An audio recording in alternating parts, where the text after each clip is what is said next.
qual o impacto da pandemia nas mortes no Brasil, né? Qual o impacto sobre as mortes do Brasil? E aí, a metodologia mais adequada diz que primeiro a gente tem que se perguntar, a pandemia produziu mortes no Brasil? E esse gráfico, a gente vê que o gráfico tem 4 linhas.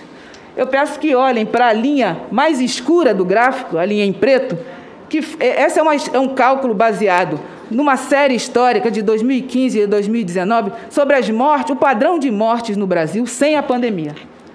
Então, a gente tem a linha mais escura, diz que no Brasil se morre mais ou menos naquele padrão. Aqueles são os números sem a pandemia, no período das 52 semanas estudadas. As linhas em cinzas são a chamada margem de erro, não é? Porque pode ter sido um pouco mais, um pouco menos, porque vai haver correções, vai havendo correções ao longo do período. Mas eu chamo a atenção, senhoras senadoras e senhores senadores, para a linha vermelha. A linha vermelha é o excesso de mortes. A pandemia no Brasil, ao longo de 52 semanas, produziu aquelas mortes em excesso. E quantificando aquelas mortes em excesso, a gente pode afirmar que foram 305 mil mortes acima do esperado no Brasil. 305 mil mortes acima do esperado no Brasil no primeiro ano da pandemia, nas primeiras 52 semanas.